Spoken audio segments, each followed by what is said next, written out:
नमस्कार दोस्तों, आप सभी लोगों का स्वागत है अका स्टडी क्लासेस में। आज हम लोग एक नए अध्याय देसी जनता को सभ्य बनाना, राष्ट्र को शिक्षित करना इसके साथ प्रस्तुत हुए हैं। इसमें हम लोग अध्ययन करेंगे कि अंग्रेजों ने कैसे भारत में शिक्षा का प्रसार किया और भारत को शिक्षित करने का उनका उद्देश्य क्या था। क्या वो वास्तव में हमें शिक्षित करना चाहते थे या उनके कोई व्यक्तिगत स्वार्थ थे।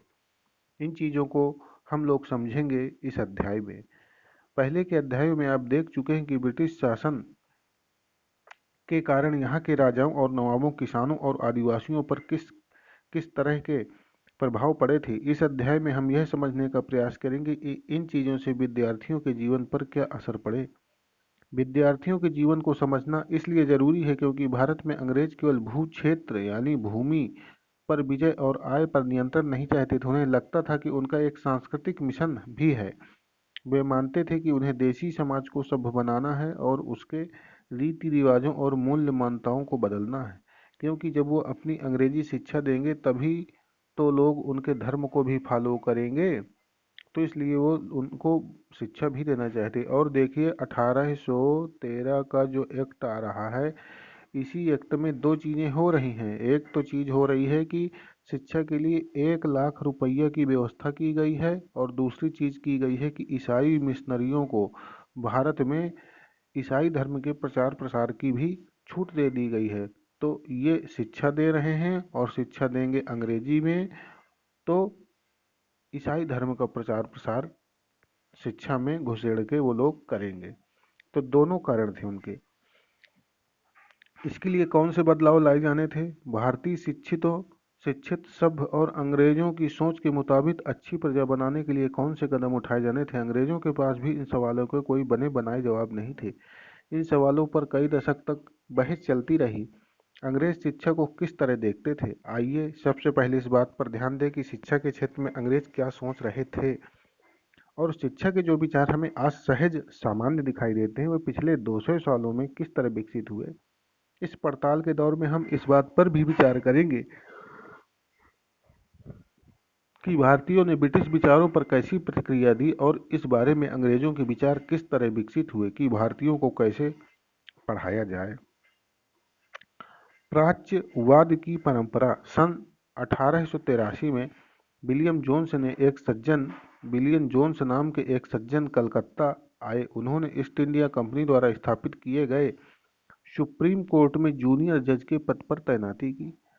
देखिए 1773 एक्ट के अधीन सन 1784 में, सॉरी गड़बड़ बोल दिया, 1773 एक्ट के तहत सन 1774 में कलकत्ता में सुप्रीम कोर्ट की स्थापना हो गई थी और उसी के अधीन जो है 1783 में विलियम जोन्स कलकत्ता आए हैं और 83 में आए हैं और सन 1784 में इन्होंने एशियाटिक सोसाइटी ऑफ बंगाल की स्थापना की है। किस काम के लिए, जो काम का इसमें वर्णन दिया गया है अभी आप देखेंगे।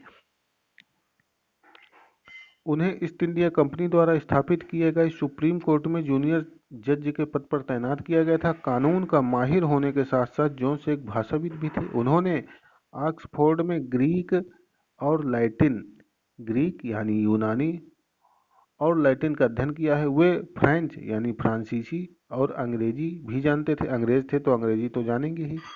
और अपने एक दोस्त से अरबी भी सीख रहे थे। ये देखिए एक चित्र दिखाया गया है, तो इनके ये दोस्त हैं। ये देखिए अरबी इनको सिखा रहे हैं। आगे चलते हैं।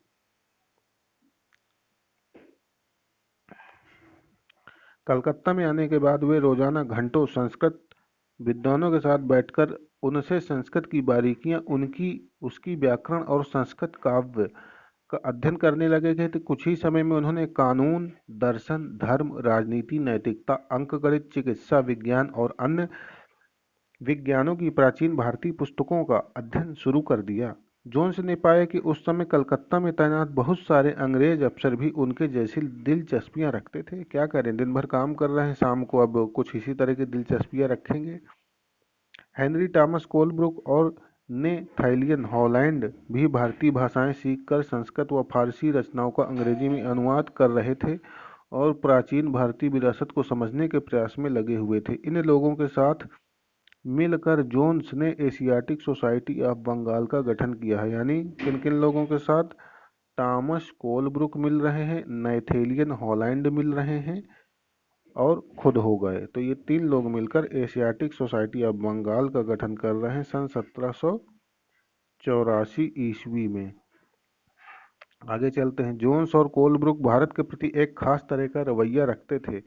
वे भारत और पश्चिमी दोनों की प्राचीन संस्कृतियों के प्रति गहरा आदर भाव रखते थे। उनका मानना था कि भारतीय सभ्यता प्राचीन काल में अपने वैभव के शिखर पर थी, परंतु बाद में उसका पतन होता चला गया। उनकी राय में भारत को समझने के लिए प्राचीन काल में लिखे गए यहाँ के पवित्र और कानूनी ग्रंथों को खोजना व समझना बहुत जरूरी है।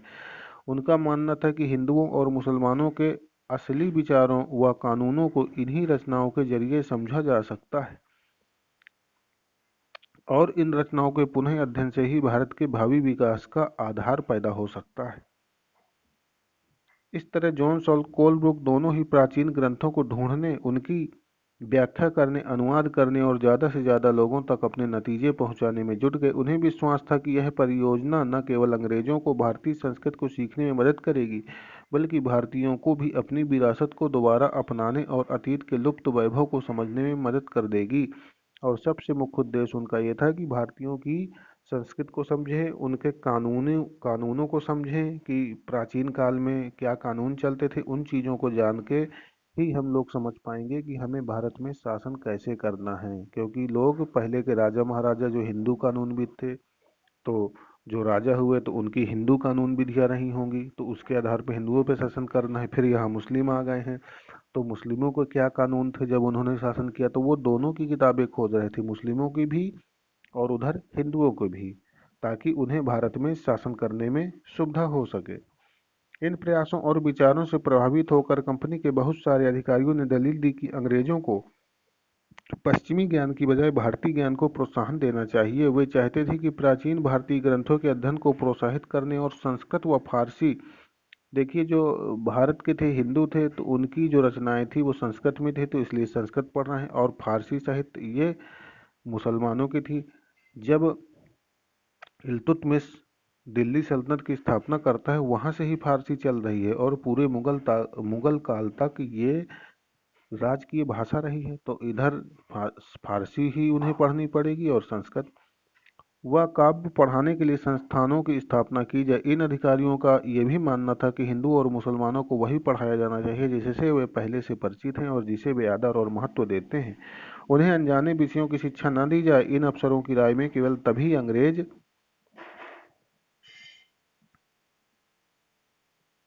ये एक चित्र दिया गया है, देखिए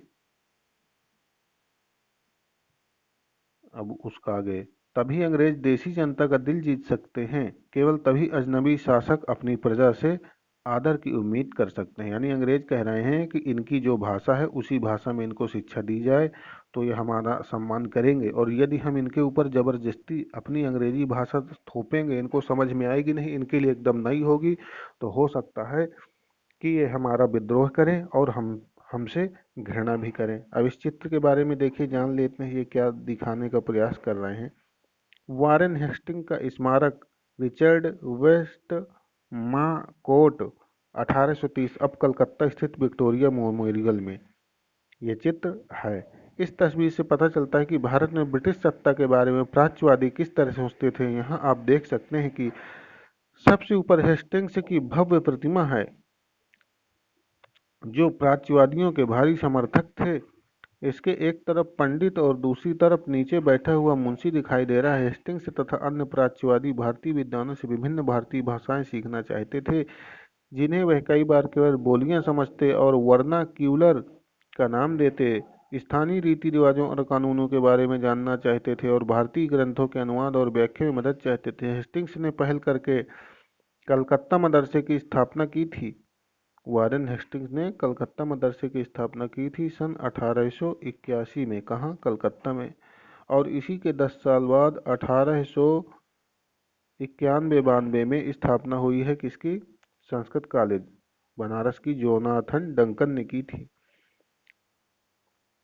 और उनका विश्वास था कि यहाँ के प्राचीन रीति रिवाज और यहाँ की ज्ञान संपदा ही भारत में ब्रिटिश शासन के आधार होने चाहिए। प्राच्यवादी एशिया की भाषा और संस्कृत का गहन ज्ञान रखने वाले प्राच्यवादी यानी पुराने लोग, और जो पुराने होंगे वही एशिया की भाषा और संस्कृति जानेंगे। मुंशी ऐसा व्यक्ति जो फारसी पढ़ना लिखना और पढ़ाना जानता हो, वो मुंशी था। वर्नाक्यूलर शब्द आमतौर पर मानक भाषा से अलग किसी स्थानीय भाषा या बोली के लिए इस्तेमाल किया जाता था। भारत जैसे औपनिवेशिक देश में अंग्रेजी रोजमर्रा इस्तेमाल की स्थानीय भाषा और साम्राज्यवादी शासकों की भाषा अंग्रेजी के बीच फर्क को चिन्हित करने के लिए इस शब्द का इस्तेमाल करते थे। मदरसा क्या था?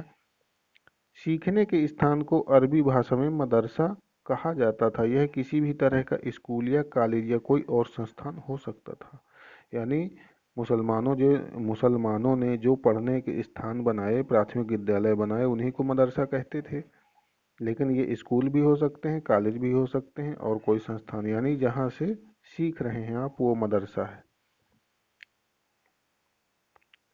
अब यहाँ से हम लोग अपना पुनः चालू करते हैं। इस बात को ध्यान में रखते हुए सन 1781 में अरबी, फारसी, इस्लामिक कानून के अध्ययन को बढ़ावा देने के लिए कलकत्ता में एक मदरसा खोला गया और 1791 में बनारस में हिंदू कॉलेज की स्थापना की गई ताकि वहां प्राचीन संस्कृत ग्रंथों की शिक्षा दी जा सके। तो कलकत्ता मदरसा की स्थापना होगी 1781 में, और प्राचीन संस्कृत कॉलेज या संस्कृत में शिक्षा देने की बात हो रही 1791-92 में। ये यहाँ से चालू हो जाती है और ये खुलता है बनारस में। परंतु कंपनी के सभी अफसर इन विचारों से सहमत नहीं थे। इनमें से बहुत सारे प्राच्यवादियों के कटु आलोचक भी थे। पूरब की जघन्य गलतियां। 19वीं सदी की शुरुआत से ही बहुत सारे अंग्रेज अफसर शिक्षा के प्राच्यवादी दृष्टिकोण की आलोचना करने लगे थे। उनका कहना था कि पूर्वी समाजों का ज्ञान त्रुटियों से भरा है, त्रुटियां माने गलतियों से भरा है, और अवैज्ञानिक है। उनके मुताबिक पूर्वी साहित्य अगंभीर और सतही था। इसलिए उन्होंने दलील दी कि अंग्रेजों को अरबी और संस्कृत भाषा व साहित्य के अध्ययन को बढ़ावा देने पर इतना खर्च नहीं करना चाहिए। प्राच्यवादियों पर हमला करने वालों में जेम्स मिल प्रमुख थे।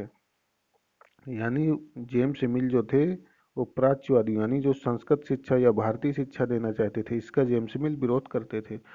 उनका विश्वास था कि अंग्रेजों को देसी जनता को खुश करने और उसका दिल जीतने के लिए जनता की इच्छा के हिसाब से या उनकी भावनाओं को ध्यान में रखते हुए शिक्षा नहीं देनी चाहिए। उनकी राय में शिक्षा के जरिए उपयोगी और व्यवहारिक चीज़ों का ज्ञान दिया जाना चाहिए। इसलिए भारतीयों को पूर्वी समाजों के काव्य और धार्मिक साहित्य की बजाय ये पढ़ाया जाना चाहिए कि पश्चिम के किस तरह की वैज्ञानिक और तकनीकी सफलताएं हासिल कर ली हैं। 1830 के दशक तक प्राच्यवादियों का विरोध और तीखा हो गया।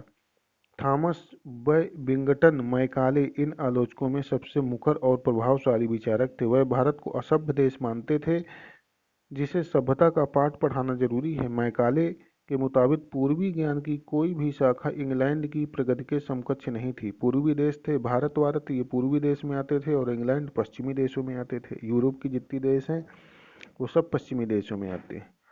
मैकाले का कहना था कि एक अच्छे यूरोपीय पुस्तकालय का केवल एक खाना ही भारत और अरब के समूचे देसी साहित्य के बराबर है। यानी देखिए, जैसे ये कह रहा है, ये एक खाना बना है, ये एक खाना भारत की इस तरह के तमाम सारे खाने बने हों और खूब सारे, तो उनके बराबर ही एक खाना ही पूरे साहित्य के बराबर है। किसके? एशिया के या भारत के। देखिए लिखा है भारत और अरब, केवल एशिया ही नहीं, देखिए भारत भी शामिल किए है और अरब भी शामिल किए है, क्योंकि भारत में हिंदू भी रह रहे हैं और मुसलमान भी रह रहे थे, और जो मुसलमान थे वो अरब से आए थे अंग्रेजों के समय से पूर्व, जब सल्तनत काल में ही आए थे। और ध्यान होगा मोहम्मद बिन कासिम जो आक्रमण किया था वो अरबी ही था।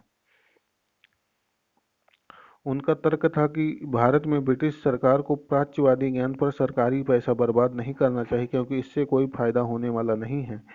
गहन ऊर्जा और आवेशपूर्वक मैकाले ने अंग्रेजी भाषा सीखने की या सिखाने की जरूरत पर जोर दिया। उनका मानना था कि अंग्रेजी के ज्ञान से भारतीयों को दुनिया की श्रेष्ठतम साहित्यिक कृतियों को पढ़ने का मौका मिलेगा। यहाँ के लोग पश्चिमी विज्ञान और दर्शन के क्षेत्र में हुए विकास से अवगत हो पाएंगे। इस प्रकार उनका कहना था कि अंग्रेजी पढ़ाना लोगों को सभ्य बनाने, उनकी रुचियां, मूल्य और संस्कृति को बदलने का रास्ता हो सकता है। मैकाले मिनट्स या विवरण के आधार पर सन 1835 में अंग्रेजों का शिक्षा अधिनियम पारित किया गया और ये फैसला लिया गया कि अंग्रेजी को उच्च शिक्षा का माध्यम बनाया जाए और कलकत्ता मदरसे व बनारस संस्कृत कॉलेज जैसे प्राचार्य संस्थानों को प्रोत्साहन न दिया जाए। यानी भारत में 1835 में अंग्रेजी शिक्षा का माध्यम बन गई है। ये सीधा सीधा क्वेश्चन आता है। इन संस्थानों को अपने आप क्षरण का शिकार होते जा रहे अंधकार के मंदिरों की संज्ञा दी गई। अब स्कूलों के लिए भी अंग्रेजी पाठ्य पुस्तकें छपने लगी।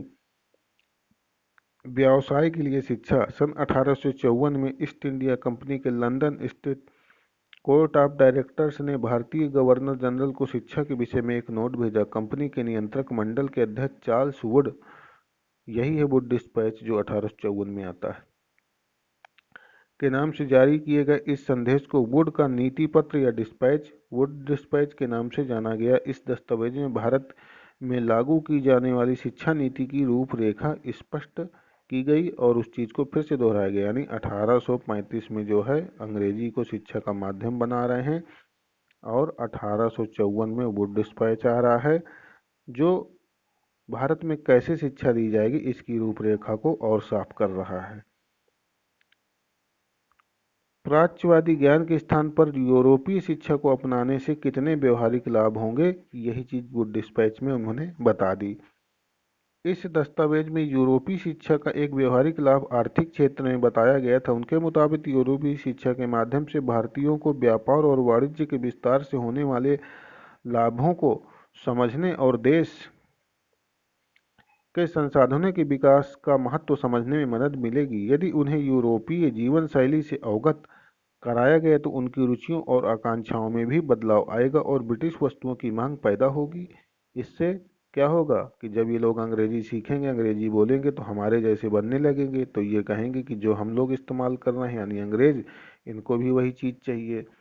तो हमारे लिए भारत एक बहुत बड़ा बाजार बन जाएगा। हम इंग्लैंड से बना बना चीज़ें इन लोगों को बेचा करेंगे तो इससे हमको लाभ होगा, यही कह रहे हैं। क्योंकि तब यहाँ के लोग यूरोप में बनी चीज़ों को अपनाना और खरीदना शुरू कर देंगे। वुड के नीति पत्र में यह तर्क भी दिया गया कि यूरोपीय शिक्षा से भारतीयों के नैतिक चरित्र का उत्थान होगा। इससे वे ज़्यादा सत्यवादी और ईमानदार बन जाएंगे और फलस्वरूप कंपनी के पास भरोसेमंद कर्मचारियों की कमी नहीं रहेगी। दस्तावेज के मुताबिक पूरब का साहित्य न केवल भयानक त्रुटियों से भरा पड़ा है, बल्कि यह लोगों में न तो काम के प्रति दायित्व और समर्पण का भाव पैदा करता है और न ही शासन के लिए आवश्यक निपुणता पैदा कर सकता है। 1854 के नीति पत्र के बाद अंग्रेजों ने कई अहम कदम उठाए। सरकारी शिक्षा विभागों का गठन किया गया ताकि शिक्षा संबंधी सभी मामलों पर सरकार का नियंत्रण स्थापित किया जा सके। विश्वविद्यालयी शिक्षा की व्यवस्था विकसित करने के लिए भी कदम उठाए गए। सन 1857 में, जिस समय 1857 का विद्रोह हुआ, उसी समय जब मेरठ और दिल्ली में सिपाही विद्रोह कर रहे थे, उसी समय कलकत्ता, मद्रास और बम्बई विश्वविद्यालयों की एक तरफ स्थापना हो रही है। स्कूली शिक्षा प्रणाली में परिवर्तन के प्रयास भी किए गए। ये देखिए विद्यालय बन रहे हैं बड़े बड़े, बम्बई विश्वविद्यालय, ये देखिए कुछ बना है, कुछ निर्माण कार्य इधर चालू है। कलकत्ता के पास हुगली नदी के तट पर स्थित श्री रामपुर कॉलेज, ये श्री रामपुर कॉलेज है। स्थानीय पाठशालाओं का क्या हुआ? क्या आपको कुछ अंदाजा है कि अंग्रेजों के पहले यहाँ बच्चे किस तरह पढ़ा करते थे, उन्हें कैसे पढ़ाया जाता था? क्या आपने कभी सोचा है कि उस समय बच्चे स्कूल जाते थे कि नहीं जाते थे, और अगर स्कूल जाते थे तो ब्रिटिश शासन के तहत उनका क्या हुआ? ये देखिए यहाँ पे एक टीचर पढ़ा रहा है, प्राचीन काल का दिखा रहा है कि ये पढ़ा रहा है और ये लोग बैठे हुए हैं। विलियम एडम की रिपोर्ट। 1830 के दशक में स्कॉटलैंड से आए ईसाई प्रचारक विलियम एडम्स ने बंगाल और बिहार में दौरा किया है और कंपनी ने उन्हें देसी स्कूलों में शिक्षा की प्रगति पर रिपोर्ट तैयार करने का जिम्मा सौंपा कि आप ऐसा करिए कि यहाँ के भारत में भ्रमण करिए और यहाँ की शिक्षा व्यवस्था देखिए कि प्राथमिक शिक्षा यहाँ पे कैसे दी जा रही है। एडम्स ने जो रिपोर्ट तैयार की वह दिलचस्प थी। एडम्स ने पाया कि बंगाल और बिहार में 1 लाख से ज़्यादा पाठशालाएं हैं। बहुत पाठशालाएं थी। ये बहुत छोटे छोटे केंद्र थे जिनमें आमतौर पर 20 से ज़्यादा विद्यार्थी नहीं होते थे। फिर भी इन पाठशालाओं में पढ़ने वाले बच्चों की कुल संख्या काफी बड़ी यानी 20 लाख से भी ज्यादा थी। ये पाठशालाएं संपन्न लोगों या स्थानीय समुदाय द्वारा चलाई जा रही थीं। कई पाठशालाएं स्वयं गुरु द्वारा ही प्रारंभ की गई थीं। शिक्षा का तरीका काफी लचीला था। आप जिन चीजों को स्कूलों से उम्मीद करते हैं उनमें से कुछ चीजें उस समय की पाठशालाओं में मौजूद थीं। बच्चों की फीस निश्चित नहीं थी। छपी हुई किताबें नहीं होती थी। पाठशालाओं की इमारत अलग से नहीं बनाई जाती थी। बेंच और कुर्सियां नहीं होती थी, जमीन में बैठो। ब्लैक बोर्ड नहीं होता था, रटते रहो। अलग से कक्षाएं लेने, बच्चों की हाजिरी लेने का कोई इंतजाम नहीं था। सालाना इम्तिहान और नियमित समय सारणी जैसी कोई व्यवस्था नहीं थी कि 8 बजे स्कूल खुलेगा तो 8 बजे सबको आना है। ऐसा नहीं था उस समय पे। कुछ पाठशालाएं बरगद की छांव में ही चलती थी तो कई गांव के किसी दुकान या मंदिर के कोने में या गुरु के घर पर ही बच्चों को पढ़ाया जाता था। बच्चों की फीस उनके माँ बाप की आमदनी से तय होती थी। अमीरों को ज़्यादा और गरीबों को कम फीस देनी पड़ती थी। शिक्षा मौखिक होती थी यानी टीचर बोल रहा है तो उसी चीज़ को रट लो पहाड़े की तरह।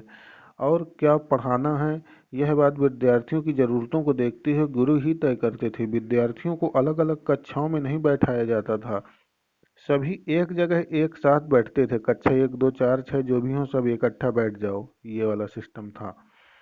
अलग अलग स्तर के विद्यार्थियों के साथ गुरु अलग से बात कर लेते थे। एडम्स ने पाया कि यह लचीली प्रणाली स्थानीय आवश्यकताओं के लिए काफी अनुकूल है। उदाहरण के लिए फसलों की कटाई के समय कक्षाएं बंद हो जाती थीं क्योंकि उस समय गांव के बच्चे प्रायः खेतों में काम करने चले जाते थे।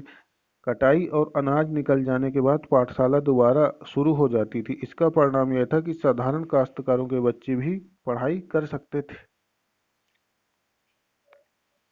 नई दिनचर्या, नए नियम। 19वीं सदी के मध्य तक कंपनी का ध्यान मुख्य रूप से उच्च शिक्षा पर था। इसलिए कंपनी ने स्थानीय पाठशालाओं के कामकाज में काफी ज्यादा दखल नहीं दिया। 1854 के बाद कंपनी ने देसी शिक्षा व्यवस्था में सुधार लाने का फैसला किया। जब 1854 में वुड डिस्पैच आ जाता है। कंपनी का मानना था कि इसके लिए मौजूदा व्यवस्था के भीतर ही बदलाव किए जा सकते हैं। कंपनी एक नई दिनचर्या, नए नियमों और नियमित निरीक्षणों के जरिए पाठशालाओं को और व्यवस्थित करना चाहती थी। इसके लिए क्या किया जा सकता था? कंपनी ने क्या कदम उठाए? सबसे पहले तो कंपनी ने बहुत सारे पंडितों को सरकारी नौकरी पर रख लिया यानी वही गुरुजी जो पढ़ाते थे उन्हीं को सरकारी नौकरी पर रख लिया। इनमें से प्रत्येक पंडित को 4 5 स्कूलों की देखरेख का जिम्मा सौंपा जाता था। पंडितों का काम पाठशालाओं का दौरा करना और वहां अध्यापन की स्थितियों में सुधार लाना था। प्रत्येक गुरु को निर्देश दिया गया कि वे समय समय पर अपने स्कूल के बारे में रिपोर्ट भेजें और कक्षाओं को नियमित समय सारणी के अनुसार पढ़ाएं। पहले जैसा सिस्टम न रखें कि चाहे 8 बजे, कभी 9 बजे, कभी 10 बजे। यानी अब यदि 8 बजे का आर्डर आ गया तो 8 बजे सबको पढ़ाना है और टीचरों को भी समय से उपस्थित होना है। अब अध्यापन पाठ्य पुस्तकों पर आधारित होने लगा यानी अब किताबें छप गईं और विद्यार्थियों की प्रगति को मापने के लिए वार्षिक परीक्षा की रूपरेखा तैयार की जाने लगी। विद्यार्थियों से कहा गया कि वे नियमित रूप से शुल्क दें, नियमित रूप से कक्षा में आएं, तय सीट पर बैठें और अनुशासन के नियमों का पालन करें। नए नियमों पर चलने वाली पाठशालाओं को सरकारी अनुदान मिलने लगे। जो पाठशालाएं नई व्यवस्था के भीतर काम करने को तैयार नहीं थीं उन्हें कोई सरकारी सहायता नहीं दी जाती थी। जिन गुरुओं ने सरकारी निर्देशों का पालन करने की बजाय अपनी स्वतंत्रता बनाए रखी वे सरकारी सहायता प्राप्त और नियमों से चलने वाली पाठशालाओं के सामने कमजोर पड़ने लगे। इन नए नियमों और दिनचर्या का एक और भी नतीजा हुआ। पहले वाली व्यवस्था में गरीब किसानों के बच्चे भी पाठशालाओं में आ सकते थे क्योंकि शालाओं की समय सारणी काफी लचीली हुआ करती थी। नई व्यवस्था के अनुशासन की मांग थी कि बच्चे नियमित रूप से स्कूल आए। तो नियमित आएंगे तो वहाँ खेत में कटाई करने कौन जाएगा? अब कटाई के मौसम में भी बच्चों को स्कूल में आना जरूरी था जबकि उस समय गरीबों घरों के बच्चे खेतों में काम करने जाया करते थे। अगर कोई बच्चा स्कूल नहीं आ पाता तो इसे अनुशासनहीनता माना जाता था, यानी बच्चा पढ़ना लिखना ही नहीं चाहता। राष्ट्रीय शिक्षा की कार्य सूची। अंग्रेज अफसर ही भारत में शिक्षा के बारे में नहीं सोच रहे थे। 19वीं सदी की शुरुआत से ही भारत के विभिन्न भागों में बहुत सारे विचारक शिक्षा के व्यापक प्रसार की जरूरत पर जोर देने लगे थे। यूरोप में आ रहे बदलावों से प्रभावित कुछ भारतीयों का मानना था कि पश्चिमी शिक्षा भारत का आधुनिकीकरण कर सकती है। उन्होंने अंग्रेजों से आह्वान किया कि वे नए स्कूल, कॉलेज और विश्वविद्यालय खोलें तथा शिक्षा पर ज़्यादा पैसा खर्च करें। इस दिशा में हुए कुछ प्रयासों के बारे में आप अध्याय 8 में पढ़ेंगे। परंतु बहुत सारे भारतीय पश्चिमी शिक्षा के विरुद्ध थे। महात्मा गांधी और रविन्द्रनाथ टैगोर इसी तरह के लोगों में थे। इनका कहना था कि भारत को पश्चिमी शिक्षा की जरूरत नहीं है। आइए देखें कि उनका क्या कहना था।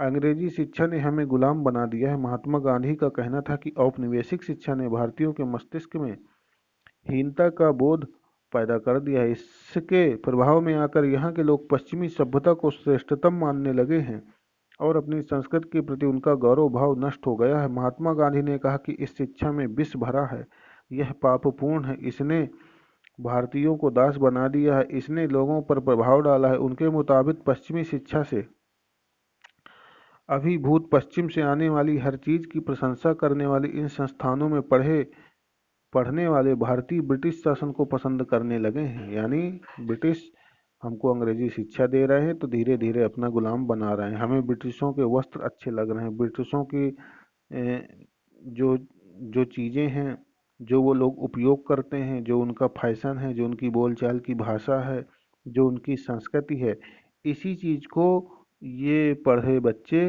अपनाने लगे हैं। इसलिए उनको ये ब्रिटिश शिक्षा ना पसंद आई।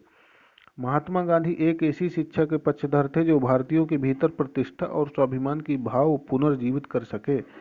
राष्ट्रीय आंदोलन के दौरान उन्होंने विद्यार्थियों से आह्वान किया कि वे शिक्षा संस्थाओं को ही छोड़ दें और अंग्रेजों को बताएं कि अब वे गुलाम बने रहने के लिए तैयार नहीं हैं।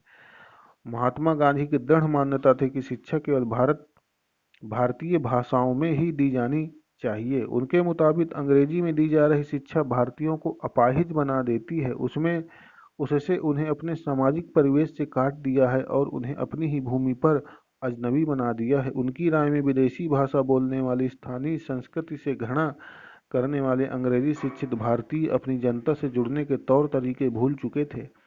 महात्मा गांधी का कहना था कि पश्चिमी शिक्षा मौखिक ज्ञान की बजाय केवल पढ़ने और लिखने पर केंद्रित है। उसमें पाठ्य पुस्तकों पर तो जोर दिया जाता है, लेकिन जीवन अनुभवों और व्यवहारिक ज्ञान की उपेक्षा की जाती है। ये बात आज भी सिद्ध हो रही है, क्योंकि जो लड़के अंग्रेजी मीडियम में पढ़ रहे हैं उनमें सेम यही कंडीशन है कि जीवन के अनुभव से उन्हें भी कोई मतलब नहीं रह रहा है। गांधी का तर्क था कि शिक्षा से व्यक्ति का दिमाग और आत्मा विकसित होनी चाहिए। उनकी राय में केवल साक्षरता यानी पढ़ने और लिखने की क्षमता पा लेना ही शिक्षा नहीं होती है। इसके लिए तो लोगों को हाथ से काम करना पड़ता है, हुनर सीखने पड़ते हैं और यह जानना पड़ता है कि विभिन्न चीज़ें किस तरह काम करती हैं। इससे उनका मस्तिष्क और समझने की क्षमता दोनों विकसित होती है। ये देखिए, यहाँ पर एक चित्र दिया गया है। ये बैठे हुए हैं रविन्द्रनाथ टैगोर और इधर बैठे हुए हैं गांधी जी, और ये शांति निकेतन का चित्र है। और इनको देखिए, देखने के लिए कितनी सारी महिलाएं इकट्ठा हुई हैं। तो ये सब लोग इनको देखने के लिए आए हैं। आगे चलते हैं। जैसे जैसे राष्ट्रीय भावना का प्रसार हुआ, कई दूसरे विचारक भी ऐसी राष्ट्रीय शिक्षा प्रणाली के बारे में सोचने लगे जो अंग्रेजों द्वारा स्थापित की गई व्यवस्था को आमूल तौर पर भिन्न हो। टैगोर का शांति निकेतन की स्थापना करने वाले कौन थे? टैगोर थे। आप में से बहुत सारे दोस्तों ने शांति निकेतन के बारे में सुना होगा। क्या आप जानते हैं कि इसकी स्थापना कब और किसने की थी? रविन्द्रनाथ टैगोर ने यह संस्था 1901 में शुरू की थी। टैगोर जब बच्चे थे तो स्कूल जाने से बहुत चिढ़ते थे। वहाँ उनका दम घुटता था। उन्हें स्कूल का माहौल दमनकारी लगता था। टैगोर को ऐसे लगता था मानो स्कूल कोई जेल हो, क्योंकि वहाँ बच्चे मनचाहा कभी नहीं कर पाते थे। जब दूसरे बच्चे शिक्षक को सुन रहे होते थे, टैगोर का दिमाग कहीं और भटक रहा होता था। कलकत्ता के अपने स्कूल जीवन के अनुभवों ने शिक्षा के बारे में टैगोर के विचारों को काफ़ी प्रभावित किया। जब वे बड़े हुए तो उन्होंने एक ऐसा स्कूल खोलने के बारे में सोचा जहां बच्चे खुश रह सकें। ये देखिए, ये एक स्कूल है, देखिए किस तरह से पढ़ाया जा रहा है, यानी खुले वातावरण में इनको पढ़ाया जा रहा है। ये टैगोर जी बैठे हैं, ये ब्लैक बोर्ड हो गया और ये टीचर इनको पढ़ा रहे हैं। जहां वे मुक्त और रचनाशील बन सके, जहां वे अपने विचारों और आकांक्षाओं को समझ सके। टैगोर को लगता था कि बचपन का समय अपने आप सीखने का समय होना चाहिए। वह अंग्रेजों द्वारा स्थापित की गई शिक्षा व्यवस्था के कड़े और बंधनकारी अनुशासन से मुक्त होना चाहिए। शिक्षक कल्पनाशील हो, बच्चों को समझाते हों और उनके अंदर उत्सुकता, जानने की चाह विकसित करने में मदद करें।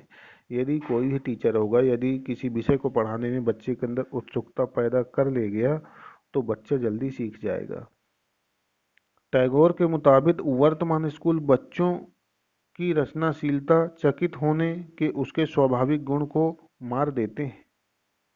टैगोर का मानना था कि सृजनात्मक शिक्षा को केवल प्राकृतिक परिवेश में ही प्रोत्साहित किया जा सकता है। इसलिए उन्होंने कलकत्ता से 100 किलोमीटर दूर एक ग्रामीण परिवेश में अपना स्कूल खोलने का फैसला किया। उन्हें यह जगह निर्मल शांति से भरी शांति निकेतन दिखाई दी, जहाँ प्रकृति के साथ जीते हुए बच्चे अपनी स्वाभाविक सृजनात्मक मेधा को, यानी बुद्धि को और विकसित कर सकते थे।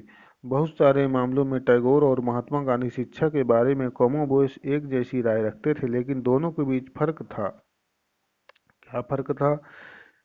गांधी जी पश्चिमी सभ्यता और मशीनों व प्रौद्योगिकी की उपासना के कट्टर आलोचक थे और टैगोर आधुनिक पश्चिमी सभ्यता और भारतीय परंपरा के श्रेष्ठ तत्वों का सम्मिश्रण चाहते थे।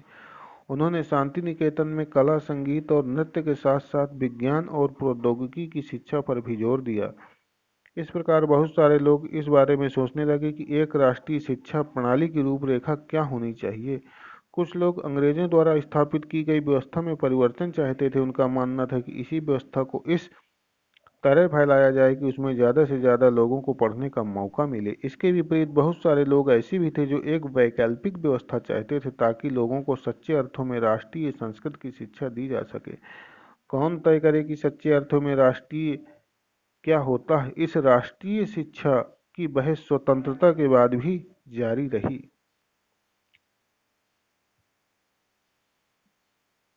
कोयम्बटूर में एक प्रचारक स्कूल में खेल रहे बच्चे 20वीं सदी का प्रारंभ, 19वीं सदी के मध्य तक ईसाई प्रचारक और भारतीय सुधारवादी संगठन लड़कियों के लिए स्कूल खोलने लगे थे। ये देखिए, ये लड़कियों का ही स्कूल है, यहाँ लड़कियां लड़कियां ही इकट्ठा हुई हैं इस स्कूल में। आगे चलते हैं। अब ये चैप्टर यहाँ से ख़त्म हो गया है, तो उम्मीद करता हूँ कि आपको ये चैप्टर समझ में आया होगा और जल्द ही हम लोग अगला चैप्टर लेके आएंगे। और यदि आपको कक्षा 6, 7 और 8 की पुरानी वीडियो देखता हो एनसीईआरटी इतिहास की, तो इस चैनल की प्लेलिस्ट में आप लोग विजिट कर सकते हैं। यदि समझ में आया हो तो कृपया कर वीडियो को लाइक करें, शेयर करें और सब्सक्राइब करें।